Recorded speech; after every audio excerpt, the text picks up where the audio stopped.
Fish inhabits the edge. Fish is a man, not a fish. Quite similar to the man you would yield to in a breakfast home with a teapot bubbling like a beige and dim scratched up, wrinkled, and moistened trinket. Fish doesn't want breakfast. The only thing fish wants is something that only a man wrapped in cloth clutching their fatal wounds of violence would find. Fish is familiar with the violence of his system. Fish is a lanky man with soft, unorganized hair like a growing dandelion's conversation topic. His eyes yellow from the toxins and his face quite welcoming like a cozy enclosure. As he brushed through the rigid and broken down plants, he found a bad-postured sitting man with shocking familiarity and also elderly generosity. However, this man, Asian and wrinkled like a shadowed occupation, has never met Fish. The man at the edge was humming the tune that of course Fish would recognize. Why wouldn't he recognize a song that the reflection gives him? Fish went up to the man. "I am Fish. I am Fish of the Edge." The man did not turn to meet Fish's strained and forgiving gaze, but his singing came to an abrupt and sharp halt. "I am the carnivore." Fish tilted the head he used to massage. Instead, now he's not massaging his head, he's tilting it. "You kill. You end the lives of hopefuls?" The carnivore turned so fast to his feet in front of Fish that the ankles in his bones cracked, his attention palpable. "Curious boys read books. Go back to your habitat, boy. Literature waits for you like a wife is stuck to her romantic needs."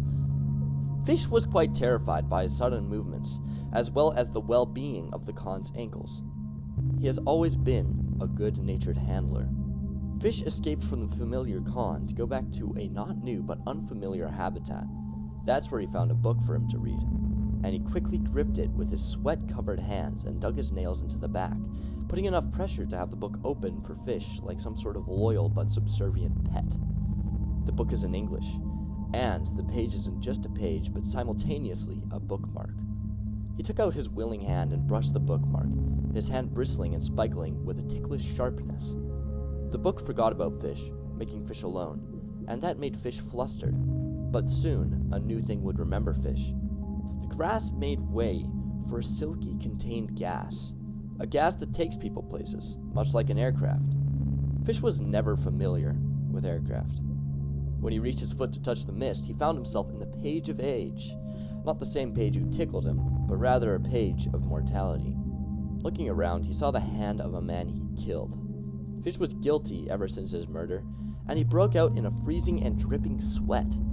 He decided to break free from his stunned idle state and did a run, to escape, and also to get out as well. It wasn't instant. It's not known what the transition was, or if there had to be one, but Fish was inside of his yard of rings. "Such commitment that goes into rings," said Fish. "If you have no commitment, that is your commitment." It was the ring, but the ring was quite unwelcoming, unattractive, anti-angular, and instead of listening to what the ring had to say, Fish peeled off his skin. In his pain, he was thinking of past companionship, where he used to wish and talk to get the rings to give him facts in this plane. Fish missed his skin, so he decided he'd try to get it back. He made it to the ocean, however, this wasn't any ocean. This was, in fact, the ocean wolf's domain. "Ocean wolf!" Fish cried in unquenching futile exasperation. The ocean wolf showed up, very black, and the eyes clouded over with age and also stress from his goals inside the water. Ocean wolf can't speak. He is no fantasized companion. The ocean wolf reached out his bony paw, brushing off its eye sockets for a remolded version of stretchy skin. Fish soon was better, his torture rendered useless in his newfound comfort. Fish had learned to make past insignificant. Fish had remembered post-mortal conversations with the happy people without care of sexuality, and lately, the king has been a reminder inside of Fish's head, and it's gotten more clenched the more he's been ignorant. Fish got out of the water onto some nice sand. He didn't endure the warmth of the stars, but he did endure the warmth of a fruit lamp. Fish walked along the sand with his new skin, feeling a flutter in his eyes. He was lost, which terrified him, but the water seemed to hear his cries. Ambulance came out of the water next to an out-of-place sophisticated golden pillar, shooting out, sending the water flying like irregular skyscrapers that splattered across the ground. A soft female voice came from them collectively, soothing him. Fish gets scared when he wonders where or what he is, but that will always be left unanswered. What is anything if not the remnants of other words? What makes one reference more significant? It depends who recalls how fire walks, who would see the vile pain in the tax forms drowning, and what choirs would give kings who inside of their fragile bodies have unnamed power.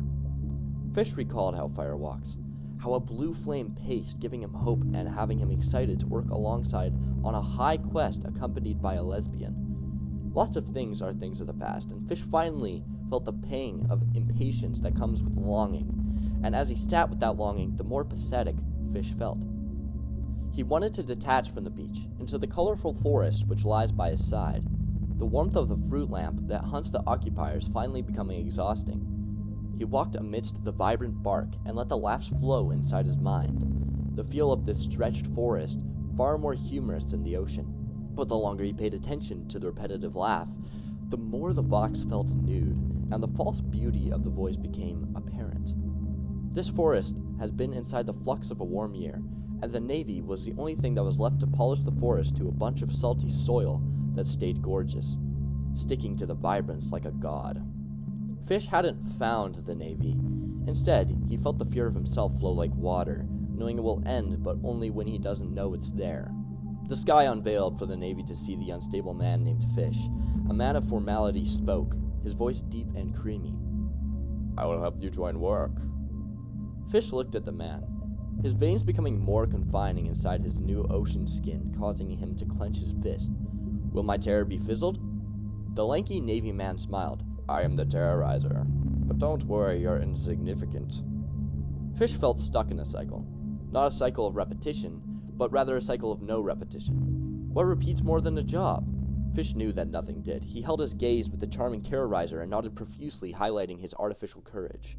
Fish was in the risk zone of this job, the sun acting as a horrific enemy of melt. However, this did in fact help Fish escape the cycle. The cycle drifted away like some leaf. The vibe of this Navy job allowed him to finally pose. This pose initiated his capability of giving a quick word, and he did near the large high wharf. "I want to be this large high wharf."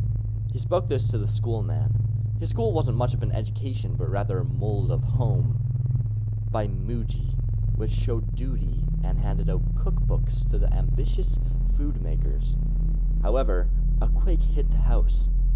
Fish was stunned in shock as he watched himself drop his asset, while he couldn't do anything but spectate as they gave it to a makeshift moon, all to just make a vault for a white court. Fish succumbed to his curiosity, breaking back into the cycle. He slowly walked through the edge. He saw the pristine vault in a white court. Above the vault appeared a query about a neck glass. It said, "I will make you step into a power play." The power play was not precisely true, especially when Fish was currently experiencing the flow zone at night. Now that he's escaped the sun of the vibrant bark, he loved years, so he grinned sharply as he witnessed the court's ramp, which looked over a wren prow. For not only a year, but a week's taste as well, the blemished area of eggs with the wren prow acted as a phenomenal gift. The Navy man was there, and Fish was expecting to hear the anger that comes from the terrorizer's grudges, but he instead sent yet another choir to mount a creature necessary to give a bump to the close-by bunny heap. Fish didn't understand his objective. Somewhere south was a man with a middle part and talent. Paul began to write a liner toward the bright fire which wanders from fate to policy. This policy forced Paul to unconsciously hide a bound wafer on the quay. When the sun rose, a movie in the morn left Fish's neck to be lifted under so he could bury a queen. Not a queen with resemblance to the king, but rather a breeze that hit Fish's temporary loft into a gray pave. Fish let himself crawl out of the temporary stay, and as usual with nylon-like substance, he jumped through octets into an odd pond. In his flux, a glass zone of the pond helped cure its own inhabited grout. While that was wholesome for Fish's dismissive body, he found a vintage gap and a snap of the palm by the pond, which completely changed his uplifted vibe. After all, off the box would reverse an ox range.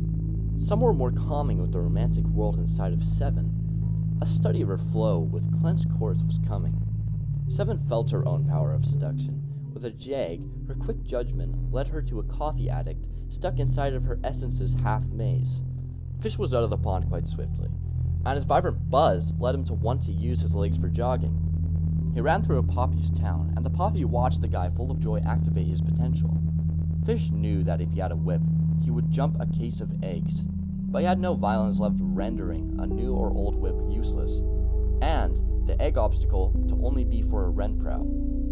Fish ran like he was at a hairy gym, a gift the sky gripped for it to mask itself. Fish's running had him observe an ovum swing like a dish gem, and a beam of yarn hitting a nomad germ by his built and proud river trip scene. In the zone of an eon, a ping from a pond fund rose through the fog, and his name was Fish.